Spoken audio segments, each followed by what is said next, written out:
Hey, welcome into Boston has entered the chat. If you love this show, make sure you check out Foxborough Rush, available on Nesson as well. George Belichick and I get you ready for the Patriots' number 4 pick. That's right, Foxborough Rush. Check us out. It's available on YouTube, Spotify, Apple, Amazon, and wherever else you get all your podcasts.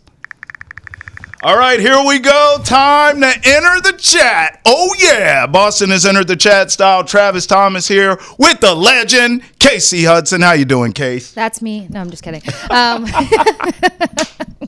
That's the delusion kicking. It is not. You are a legend. Legend, all-star, tired, all the things. I know. Yeah, no, I can't complain about life at all right now, besides the fact that Boston is really throwing me for a loop with this weather situation, walked out to snow and ice. But I don't think I would surprise anyone by saying that I spent my weekend in a rink. So yeah, well, that won't surprise anyone. Not a soul. So won't surprise anyone. I had a good friend coming to town. Her son had a hockey tournament, and nice. then I had my own skating session. So nice. That's what I did. You're not injured. You're not concussed. I am upright. This is the good. The neck is turning accordingly. There you go. And we are well, I think. We'll find out in a couple of days. I'm a 48-hour hurt person. Oh, yeah. Like delayed? Delayed pain is where I live. Okay, so you have delayed pain. I don't feel well. However, Case and I got that dog in us. So we're going to have a great show. One more time. You got to hit the note. We got that dog there you in go. us. We're here. Coming up, we'll tell you how the Patriots can take advantage of the latest injury news in the NFL. Plus, not everybody loves a new look landscape of college sports. We'll explain that. And we'll tell you how the Bruins are on the wrong side of history. Wah, wah. Now, we always say Boston has entered the chat is interactive. So email us to chat@nesson.com. You can also tweet at us using the hashtag NessonChat. But I want to start here with the Patriots because we hear news. Ian Rappaport was the first one I saw to report this, that the Saints suddenly have a major QB question. Starter Derek Carr is now dealing with a shoulder injury, that threatens his availability for the entire season, including the possibility of surgery. So lots to unpack there with all the miles on that car. You see what I did there? So the Saints own the number 9 pick in the draft. Obviously, we get this report about Carr. I mean, is this a potential trade back scenario for the Patriots picking at 4? I would think the Saints now have a little more urgency to address this quarterback situation, Case. So, yes to the urgency, no to the Patriots getting involved, in my personal opinion. My thoughts immediately when I heard about Carr's situation is that the offseason rumblings that we start to hear the minute that a particular team knows that their fate is sealed for the season, the offseason rumblings around the Saints were the fact that they were already considering moving on from Carr. Right. So when you're in that analytical front office position, and y'all know I love my numbers, they have already been considering what the best fit is to start moving away from Carr, how to do so delicately, and now you get this move that says he's injured, so we can move on past him without making this a whole dramatic fashion forward movement. So I feel like the Saints already had an idea of where they were heading post Carr era or intertwining him. With that being said, there's a few picks, and then the top name that comes to mind being Sanders, on whether or not he's a fit for this role and how they secure a guy like him. But you probably have 5 teams ahead of the Saints, 3 teams ahead of the Patriots that would be knocking at the door of picking up a guy like Sanders. So it doesn't make sense to me because it would have to create a lot more movement than just the Patriots coming out of the 4 slot. Let's talk through those teams. So you're thinking Vegas. I mean, Vegas, obviously, a quarterback scenario, I would think. I know the Jets have Justin Fields, but they can always use a quarterback. Yeah, I hear you. Look, let me look at this from 2 ways. Let's start with the Saints first, because I disagree with you from a Patriots standpoint. So let me start with Saints. As far as the Saints go, I said this when Drew Brees retired. I thought at that time they were in salary cap hell. They had no money. Because they had built around Brees. It was a veteran team. It was an expensive team. Sean Payton was gone at this point. So I thought at that point the Saints should have almost like pulled the plug and just really began a full-blown rebuild. Right. If they had done that then, they'd probably be further along in that rebuild now. Instead, they went after Carr, who at the time, I was guilty of thinking, okay, this will work because this is a team ready to win. Although I acknowledged at the time they should start the rebuild. If you're not going to do that, then getting Carr was the right move. This is a guy I thought was underrated and underappreciated for years with the Raiders, which is a putrid franchise. I thought Sean Payton had turned around the Saints from the Aints to the Saints. But Payton leaves, Drew Brees leaves. All of a sudden, they're the Aints. And I was wrong about Derek Carr. Right. So I think now the Saints are in literal hell. I mean, like, now you kicked the can down the road for so long, not dragged rebuilding. out the rebuild, non-rebuild. And you gambled on this guy, and it obviously isn't working. And like you said, I think coming in to this season anyways, they were out on Carr. They're just stuck with that contract. And now with the injury thing, it makes it even worse. Look, if I'm them, I'll be honest, I think I'd just tank for Arch Manning. Let's bring another Manning back to New Orleans. That's what I would do. I would roll Spencer Rattler out there. I would lose every game with the head coach they didn't even want in Kellen Moore. Right. I would get him fired. Spencer Rattler would start for me every game, which would mean we would stink and lose because he's mediocre at best. And then I would try to get Arch Manning and have a true rebuild with another Manning there in New Orleans. Look, in terms of the Patriots, I kind of disagree with you for this sense.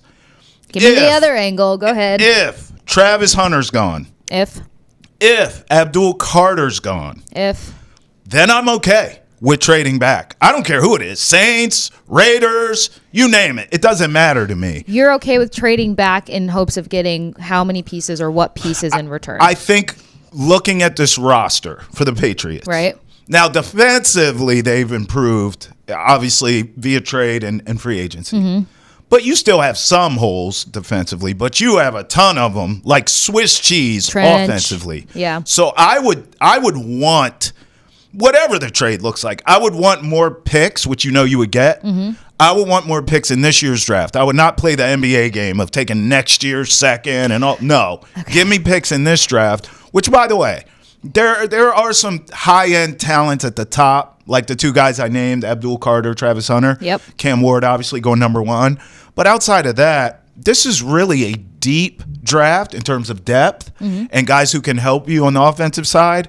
Offensive lineman, it's deep. Trenches, I would say. Defensive line and offensive lineman, it's deep. It's a really good tight end draft. Yeah. It's a really good running back draft. So there are some things you can address offensively with as anemic as you are that can help. So I would, again, only if Travis Hunter and Abdul Carter are gone, which they could be. If one or both are on the board case, all bets are off. You should not trade back. You should take one of them, whoever it is. Right. But if both guys are gone, which is a possibility, then I think I would be open to the Patriots trading with the Saints or anyone else. I don't hate it. I'm not going to hit you with the trash button. I wish that Nesson would give me buttons. A button? Trash! I just want some buttons.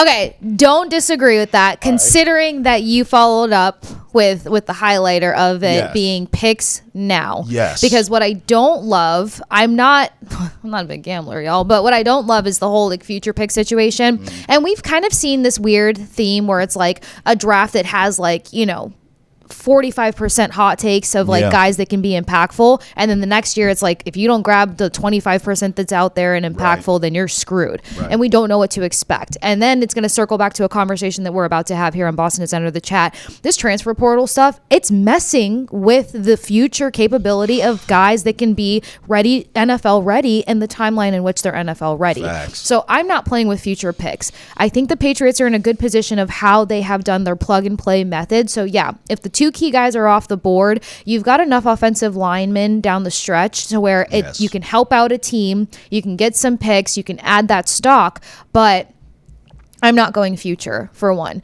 And then for two, it's also one of those things that, like, considering the position that the Saints are in, we're talking rebuild. So we're also talking about how many picks would they actually be willing to give up, considering the big scope of what they need and the timeline of where they're realistically trying to push their organization. So that's why I also feel like they're going to try a little bit too much of that cute negotiation stuff, like maybe one pick right about now, but then everything else is going to have to be future related because they're in a more desperate position. Sure. They're too desperate. That's fair. Listen, here's the other part of this we need to address.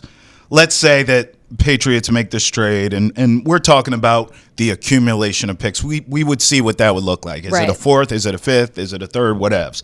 But let's just talk about swapping number 4 and number 9 for a second.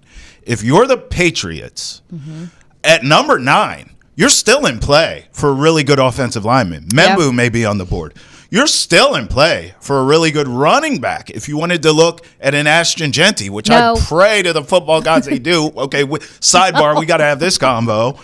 Or you could be in play for a tight end like a Tyler Warren. So 9, you're still in the top 10 if you're the Patriots. Before I ask you about Shedeur Sanders, let's have this conversation. So here's my theory. Is this a conversation? You sound like George. You sound like George. I brought this up to George, and he's like, no, he just shuts the door. So before you shut the door and lock it, all right, just leave it ajar for a second. I was just going to hit you with a timeout, but that's fine. just leave it ajar. Okay. All right. My thought process is this, and I don't want to hear Stefon Diggs out of your mouth, okay? I'm not going there. The Patriots failed this offseason to get a high-end, 100% unequivocal number 1 wide receiver in their prime. Okay? Okay. So that's why you see how I qualified that to keep Stefon Diggs out of this. Building it up. Yes. Continue. You didn't get a DK Metcalf. You didn't get a Godwin. You didn't, right? Okay, right. So because of that, I think there's other ways to look at the offense and make it dynamic. In other words, obviously we all know they have to address offensive line. They have not done a very good job. I don't want to hear Morgan Moses either for that. Yeah. So we know in this draft they're going to address offensive line heavily. My theory was if you can get an Ashton Genty, not at number 4 overall, but in this scenario, if you trade to the back end of the top 10, which we all know he's going to go to whoever, right, and you get an Ashton Genty, and then you address this offensive line accordingly for the rest of the draft or several rounds, all of a sudden, your offense becomes dynamic in a different way. Sure, you don't give Drake May the sexy outside weapon like a Justin Jefferson or a Cheetah, but you do give him that benefit of a strong run game and a new look, revamped offensive line. I think that takes a ton of pressure off of Drake May. So that's where I'm at with Genty. But I know that's also a pipe dream, so I get it. Like likely you and George are going to end up being right there. It's an interesting dream. So let me start keeping the door cracked here. Yeah, just by ajar. asking you when you look at Genty, to what percentage do you think downhill running back? I'd go 60-40. I think he's 60% downhill, 40% he got a little wiggle. Yeah. He's not enough downhill for me. That's and then fair. Considering the offense, considering where McDaniels is successful in the run game, and then with the question marks in the offensive line, the timeline of strengthening an offensive line, you get that real true blood downhill running back. You have somebody that can make and extend plays in a rebuild era, and you can also find that running back in this draft not so high up. That's right. So that's the only reason. There's a lot of good backs. That's the only reason I hit a quick little pivot on the Genty situation. Also because, yes, Rodmore Stevenson, he had flashy moments. There was potential there. I'm going to go to the lack of safety and protection when it comes to your offensive line and run blocking guys. Then you pivot over to Gibson. Different style. You don't know 100% what you expect from him. But again, when there's certain protection and wider lanes for him, you've seen more production and you've seen more capability. You've got 2 guys that have a little bit of versatility in their resume that a McDaniels can illuminate, build, grow. But if I was to do something in the draft when it comes to running backs, I want a true blood, foaming at the mouth, downhill running back. Like a Derrick Henry type. Or anything to that degree. Anything to that degree. And you're talking about 2 running backs coming out of Ohio State who had to be those playmakers, those extenders, break tackles, freaking have that burst of speed coming out. And they are going to be a little bit lower in the draft. So considering and weighing costs and like positioning, I'm moving past Genty. So it sounds like both of us gut feel don't see this trade happening, but we're not against it per se. Patriots moving back to 9, depending how the board shapes out. Let me ask you this before we get out of here. Shedeur Sanders would be the obvious choice for the Saints if they were to move up. Right. Do you believe, based on your evaluation, based on what you've seen with this kid in college, that Shedeur Sanders is good enough for the Saints to make that move with the Patriots, potentially move up to the number 4 pick and draft Shedeur Sanders to rebuild their franchise? Good enough. I don't want to go off of a good enough scenario. I want to go off of more of a fit. The Saints have done this kind of like panic scramble pickup situation. Like you mentioned, I mean, they've got Spencer. What's the development like going to be over there? Yeah. But considering, again, going back to the resume and what's been highlighted around this particular player, you're talking about a pocket passer. He's not a big arm guy, so he's not going to take those moments to find Olave and do what the Saints have been doing over the past 2 seasons. Now, could it help them get into more of like a cleaner, systematic level of play? Sure.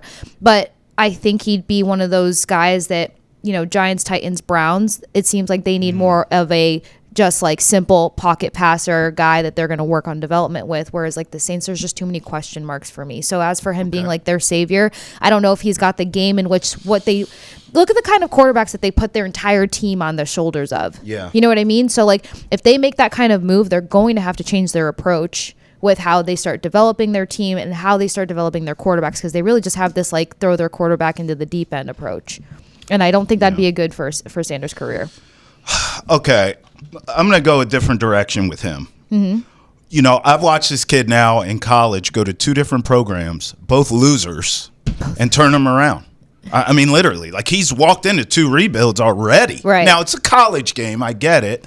But when you're him and you have that spotlight because of your dad, and you go to 2 loser colleges and turn them around, I have to take heed to that. Like, he's been able to take the heat and the pressure of having that spotlight, of being prime son. Then you go to Jackson State. Then you go to Colorado and turn them both around. Now, they didn't win natties, but you can't deny the kid turned them around. So, I think he's pro-ready, and I get it. People say his arm's not strong and he's not big and physical. The best place for him to go would be New Orleans because it's in a dome. When you have a smaller stature quarterback or a weaker armed quarterback, the worst places you can go is a New England, is a Cleveland, is a cold weather, windy, rainy, sleety tunnel. snow. Yes, you need strong arms to be able to drive the ball in that weather. Right.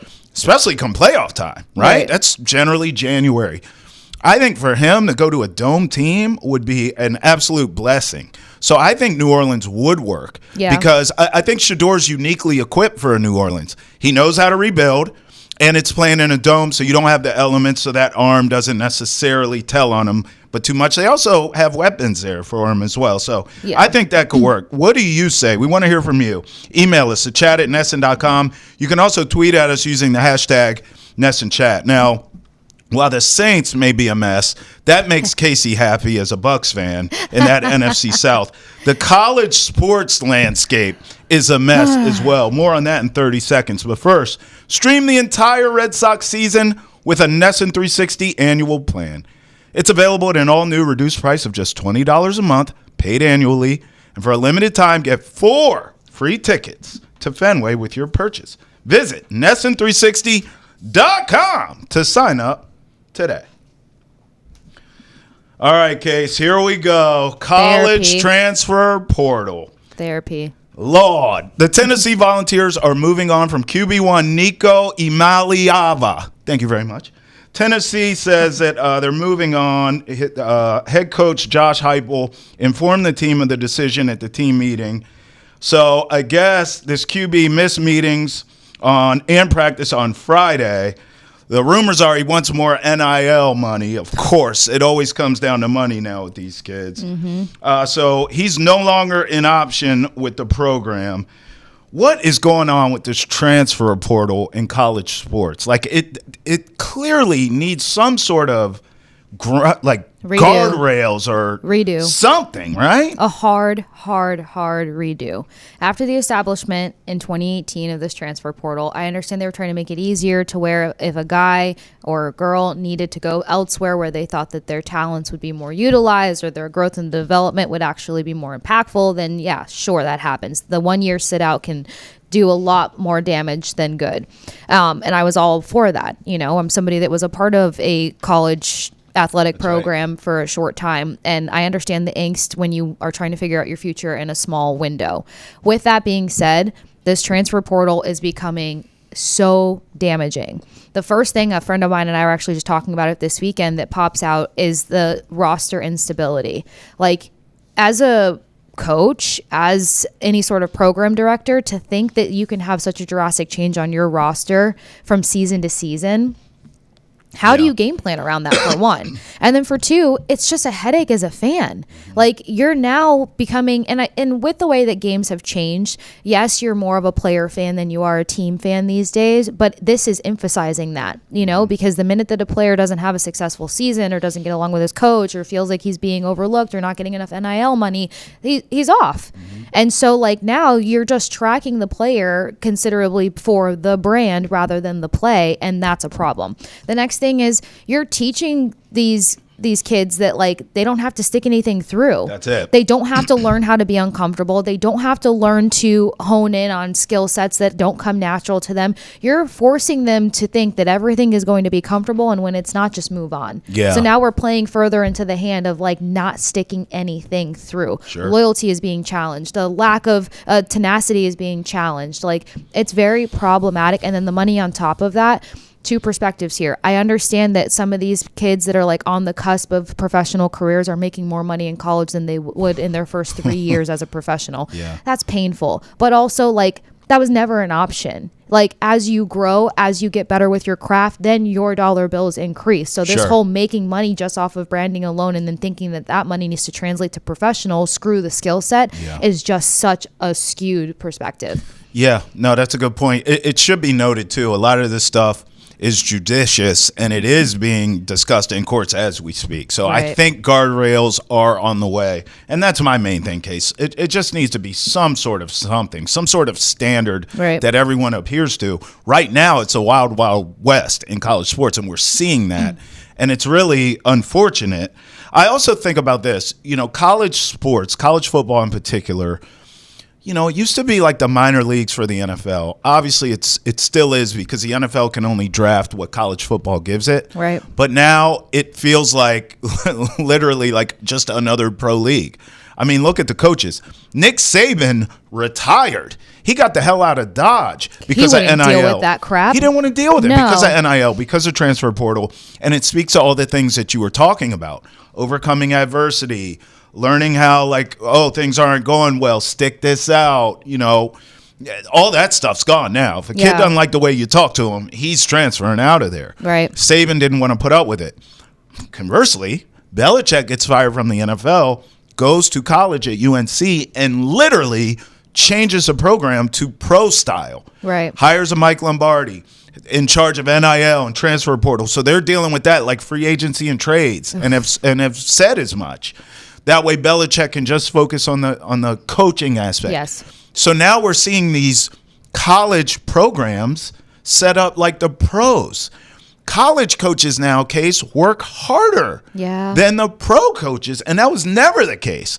Most of the time, college coaches wanted to stay because they had more off time or more downtime than your NFL coach. Now that's completely flipped. Mm-hmm. It is a mess, and I think until the NCAA figures out the proper way to handle this stuff, which, again, it's in the courts right now, but how long does that take? And what does it look like when it's done? Or will it look like anything? The courts could just say, it's your problem, NCAA, figure it out. Mm-hmm. We'll see. But I just wonder, right now, it's like the same teams are taking advantage of this stuff, and we see them at the top. We just watched the March Madness case with all 1 seeds. That's not a coincidence. All of them were great in the transfer portal. Yep. All of them have the most paid stars from NIL. 100%, 100%. And I agree with the guidelines aspect of it, because at one juncture, positively, you're starting to teach some of these kids how to manage, looking at branding deals, looking at worth, looking at contract options and opportunities. But the money doesn't have to come in as hot and heavy at college as it is. I've always wanted athletes to get paid, especially when you're the face of these colleges and bringing in the money. But you don't need millionaires and private jets on your roster right now. It's not teaching them anything. I'll never forget Caleb Williams, they said, took a pay cut leaving USC to get drafted by the Bears. What is that? What is that? What is that? How you get drafted and take a pay cut? Legendary basketball broadcasters Debbie Antonelli and Fran Fraschilla each had their own thoughts on the transfer portal and NIL in college sports. They caught up with us on Hold My Banner. Take a look. I want to ask you this.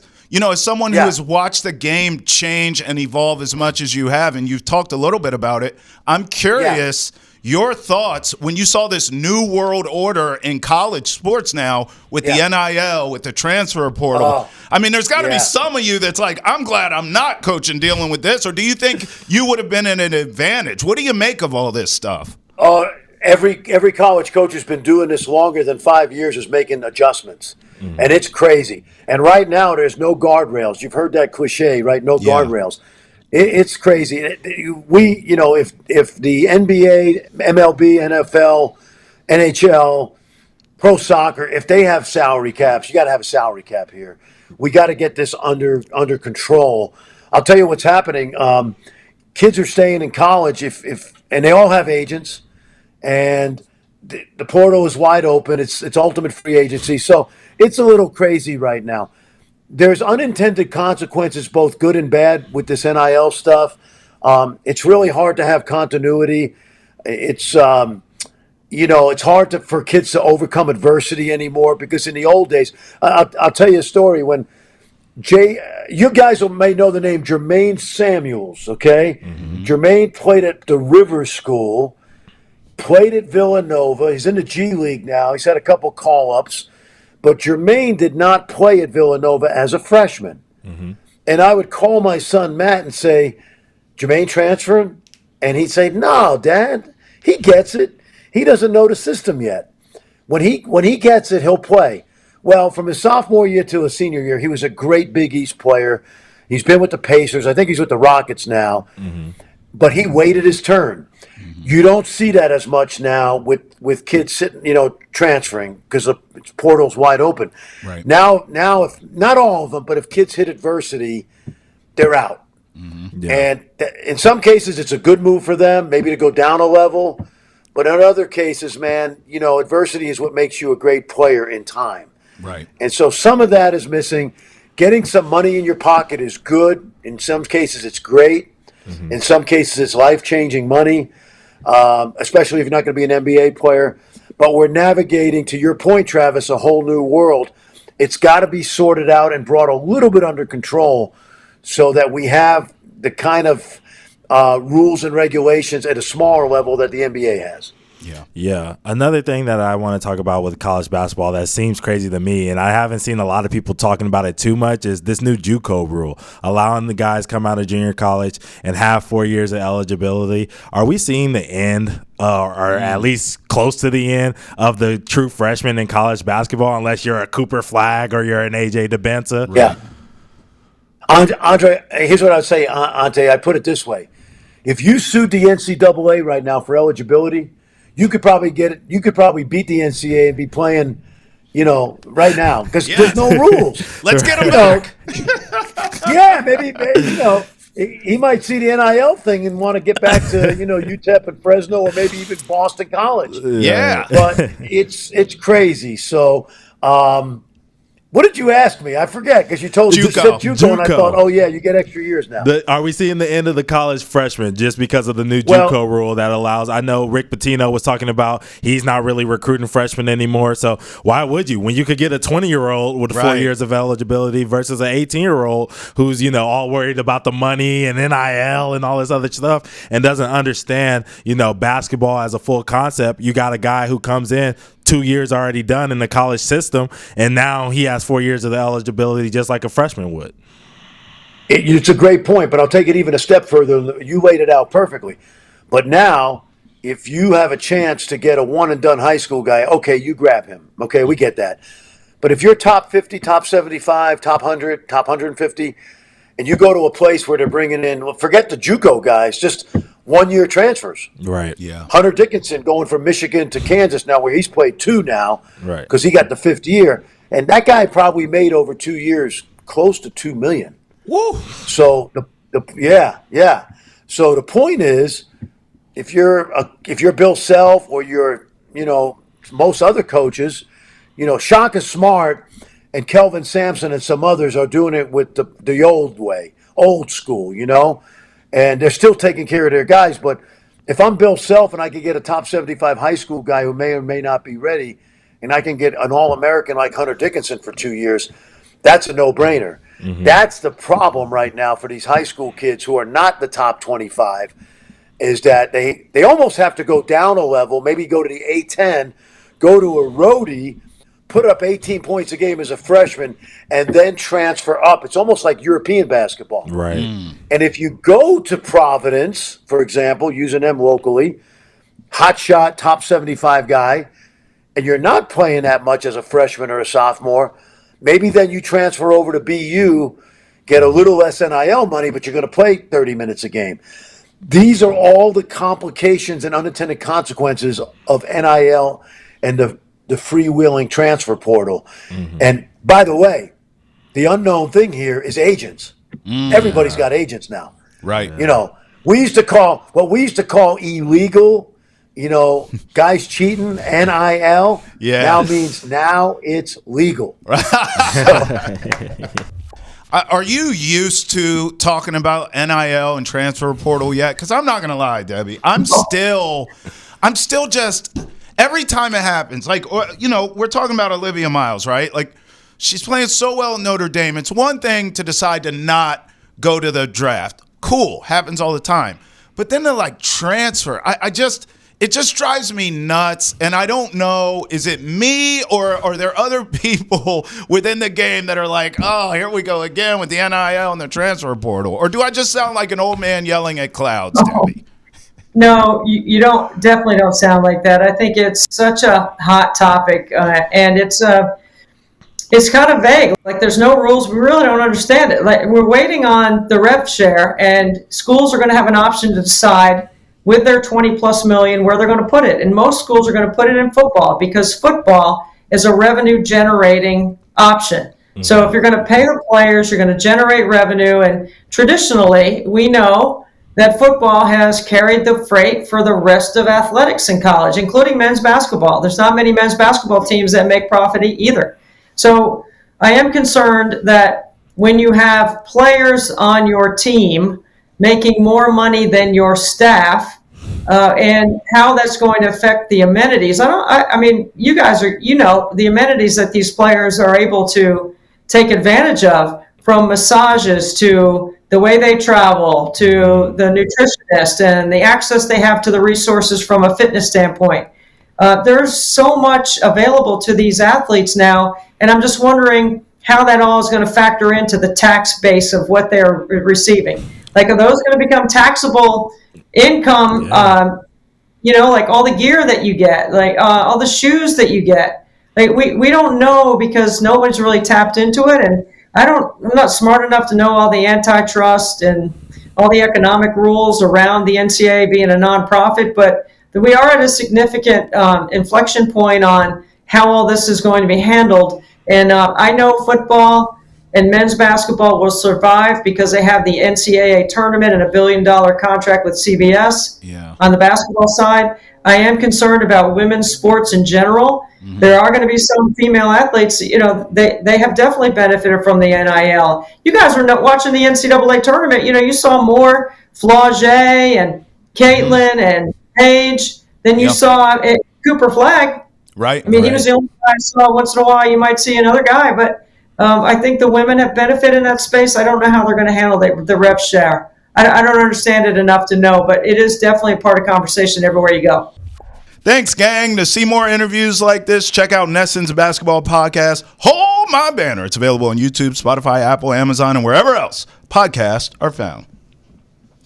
All right, Case, you know what time it is. What's trending? 3 stories in the world of sports, 3 minutes each for each. Here we go. We'll start with Joe Mazzulla, who confirms that Jaylen Brown's had knee injections. What? As part of the rehab process, and he's 100% confident that Brown will be ready to go for the playoffs. Oh, my goodness. So, look, we've been following this on Hold My Banner, as we just told you to check out on Nesson.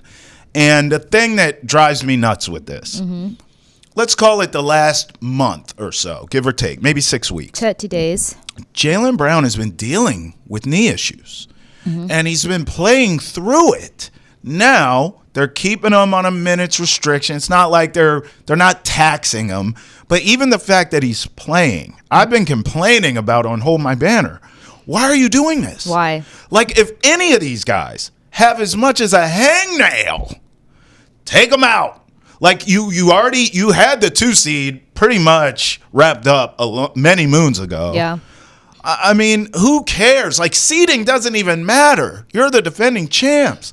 Get this guy out of here. Now, there were other things at play. If he plays a certain number of games, he can make All-NBA and blah, blah, blah. But my thing is, like, Jaylen Brown already got paid. Right. Is it worth it? Jaylen Brown's a champion. Jaylen Brown's a finals MVP. Like, can we just get him healthy?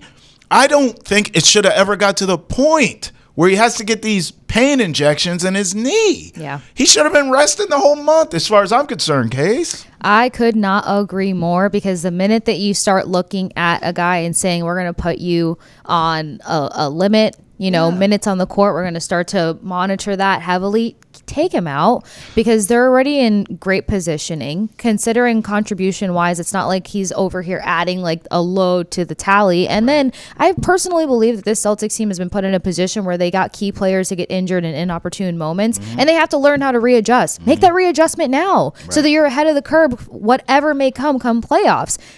Let him rest, because then when you start looking at injections, working an injection against high inflammation, you're really not helping out much, depending on how much you allow that injury to get super irritated. So also, you're pushing it to a point where you're going to need longevity out of this guy in the most important part of the season, postseason. Right. And you're working against that in a sense for what? Yeah, it doesn't make sense. I also feel like maybe it's Tatum and Brown that has such a cachet with Joe Mazzulla, and we understand why, but he almost asks them both to play when they're banged up. And I have to imagine it's the warrior in the player. It's the player saying, I'm fine, coach, put me out there, and Mazzulla just does it. Because it has not been the case. Porzingis, Holiday, other players who have been banged up this season, Mazzulla doesn't mess around. He gets them out of there, he sits them. But for some reason with Brown and Tatum, he allows them to go out there and play through these sort of lingering, naggy injuries. It's not the end of the world. I'm just like, man, you are playing with fire there. And now, of course, Joe Mazzulla says, oh, he'll be 100% for the playoffs. How can you be so No, sure? he won't. How can you be so sure anyways? Yeah, no. I don't think he will either. No. But how the hell do you know that? He's going to push 100% in Yes. the playoffs. We could Yes. repurpose that phrase there, but no. I mean, even the face alone on the tweet was just like, me? Right. That's what Tatum looked like. Sure, coach, me. But I don't know. You're playing too close to home, considering these names, the roles that they have played in the postseason for Celtics over the last 3 years. Yes. If these guys aren't feeling it, this team kind of has a tendency to fall apart at the seams. All right, let's see if we give the old ball coach the side eye here. Bill Belichick admits in his new book, The Art of Winning, that not picking Lamar Jackson in the 2018 NFL draft was a mistake. To that I say, no Shaq, Sherlock. They instead selected Sony Michel with pick 31. Jackson went 32nd overall. Look, I remember back in this day, 2018, I was in D.C. covering the Washington football franchise, and I remember thinking, boy, because the rumors were the Patriots really liked Lamar Jackson, and I remember thinking, oh my God, if they get him, here we go again. They go from Brady to this guy, Right. and they didn't take him, and I kind of remember breathing a sigh of relief at that time, like, oh, all right, we don't have another Patriot dynasty. But then he went to the Ravens, and I thought, oh, God, they got him? So, look, Belichick admitting this is not shocking to me at all. it was something at the time that I thought the Patriots should do, and I wasn't even here. So I can only imagine what Patriots fans were feeling at that time. And although I am a Lamar fan, was in college at Louisville, I didn't see this coming, what he has become now. Right. But I knew there were all kinds of nonsense things back at that time, like, oh, is he a running back? Is he a slash? Is he a wide receiver? Is he a kick returner? No, Moron. I knew back then this guy's going to be a quarterback, and I thought it would translate. I thought he would be a good, serviceable NFL quarterback. What I didn't see is an absolute superstar. So I'm guessing here that Belichick maybe missed on what this guy could have become, and he probably thought the same thing as me. He's decent. We could use him, but we're not going to build an offense around that. We're going to go in a different direction. That's what it is. Stick a pin in it. Right. Like, you could say, oh, not picking him up and da-da-da-da, but, like, systematically, I don't see the fit. And then you're talking about now having to purposely build a team around Lamar, where Right. they still had pieces at that time, contract-wise, timing-wise. Like, you would have been moaning and groaning about this guy for at least the next 3 years before trying to properly build around his skill set and what he can do. And yeah, there was a lot of him and haw about, like, is he a running back? Is he a quarterback? He didn't fit the Patriots style. So the purpose of even talking about it just kind of like threw me. Yeah, but I'll say this. He works with the Ravens because of what John Harbaugh values, which is really good defense, strong run game, don't beat yourself. The devil's in the deets, right? I mean, that's Belichick's formula too. True. So, some of me thinks like, yeah. But the pieces there versus the pieces here right. at that time. It's Yes. just like. And not only at that time, but I think the Ravens, at the buzzer, I think the Ravens did a really good job where they went next level was, yes, they had the pieces at the time that were maybe a better fit for Lamar, but then they kept building around him. Yes. And that's the key. Where, like, when you look at the second and third strings for the Patriots and the way that they move on from quarterbacks, that would have been so dramatic to have Lamar in New England. That's right. Although, you just never know, Case. Because think about all the years with Brady. Brady was the ultimate Band-Aid on a lot of wounds. So if you get a guy like Lamar, I think he's a different kind of Band-Aid. Maybe. I think he's liquid stitches versus, like. Welcome to ER. Kasey Hudson and Travis That's Thomas. what happens when you come from a family, half medical, half finance, and here I am sprouting out like sports broadcasting. Liquid stitches versus a Band-Aid. Speaking of medical, Stefon Diggs looks good post ACL injury in these workout videos. So we're looking at the videos here for our listening audience. Let me just tell you what's going on. Stefon Diggs is doing a bunch of drills in shorts and a T-shirt with no defense and no one there. Contact. Yeah, no one there to stop him at all. And he looks great. No moving bodies. So his ACL looks to be fully healed for week 1, allegedly. I mean, look. Those again, feet are just shuffling, though. Right. In all seriousness, I don't know. I'm not a doctor. I just play one on Boston has entered the chat. But I feel like it's easy to look good in these. Like, oh, are you not? We haven't had a chance to talk about this, but you don't seem like a fan of you're not digging. I'm not digging it. I just think, I don't know. I think if you let me put it this way: if you draft Travis Hunter and you tell him you're playing wide receiver and you have a Stefon Diggs, I'm with it. If you don't get a Travis Hunter and Stefon Diggs is your guy, I have a problem with that. And he was paid, by the way, he was paid like a number one. He was paid like they ain't drafting Travis Hunter. It's going to be Stefon Diggs' team. But I'm not buying it. I think. I buy. You are buying. I buy. I'm buying. So you watch that video and you get hype. You're like, oh, he looks good. We're ready. I watch that video and I get slightly hype. I'm not one to jump the gun on things. I get slightly hype because it lines up with what he said in his press conference. He is ahead of progress. Yeah. He feels good. Workouts are going well. The reporters that we interviewed from the Texans said the same thing, ahead of progress, so-and-so. And you're talking about a player that doesn't have an injury-ridden background. So it's not like, oh, here we go again. Then I look at the fact that he's not particularly in a high contact position, such as a running back. I used Adrian Peterson in his resume as an example beforehand. Torn ACL, torn this, comes back and has this like remarkable season. So the possibility is there for him to come into this and matter. The point that he needs to prove in terms of age, peak, all these things. This is a guy who thrives off of confidence, having a chip on his shoulder. So there's a level of motivators on top of his healing process that makes me think this is going to be just fine. And he chose to come to a team in a rebuild, knowing that he could have gone elsewhere. Yeah, money talks, but I mean, the Chargers could have been a fit for him. And you're talking about a postseason team now. Yeah. So I just consider the mental factors, I consider the character factors, and I consider the fact that it's all adding up that he is well on progress to help. So you see this working with him, being a true number one. Over 1,000 yards receiving. True kind of number looking one, up I'm not gonna like go. Well, he all was the way paid in like it. there. I mean, that's kind of where I'm at. Is I just don't believe a player who was already declining in recent years, dealing with injuries in recent years, has a Declining diva or past. team, I don't know if I would call it declining. Well, the Bills. Listen, all I needed to know was you have Josh Allen and Stefon Diggs, one of the more lethal combos in the league. And that kind of ran its course. And the Bills got sick of him enough to be like, yeah, we're done with you. Then he goes to Houston, which is a young, impressionable team, much like the Patriots. C.J. Stroud, young up-and-comer, much like Drake May. Now, he didn't play terrible. He did get hurt, but it didn't work. So I'm like, What didn't work, though? he got hurt, but I would say this. Here's why I don't think it worked. I actually thought along the way it was the best move for him to go back to Houston. Rehab there, continue to grow with those young wide receivers and C.J. Stroud.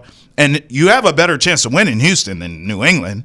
And he didn't do that. And he got paid with New England, which tells me everything I need to know. So you feel like he was just money driven versus Yes, actually being I do. helpful? I think he's now that he hasn't worked with two really high-end quarterbacks in this league, in Josh Allen and C.J. Stroud, I'm just not buying it. And then coming off this injury, you look good on the ladder, bro. But let's see you when someone's lined up on the opposite side of you. In 30 seconds, we'll tell you how the Bruins are on the wrong side of history. But first, if you want to hear all about Boston sports, check out Nesson's Daily Sports Podcast. Boston has entered the chat. That's right. You, too, can enter the conversation by tweeting at us using the hashtag NessonChat or email the chat@nesson.com. Boston has entered the chat. Is available on YouTube, Spotify, Apple, Amazon, and wherever else podcasts are found.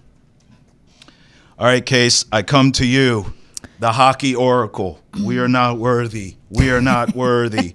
Listen to this. Bruins, Penguins, Rangers, all missed the playoffs for the first time in NHL history. Are you kidding me? In addition, all four of the NHL's U.S.-based original six teams have missed the playoffs for the first time in the post-original six era. So that's Bruins, Red Wings, Rangers, and the Blackhawks.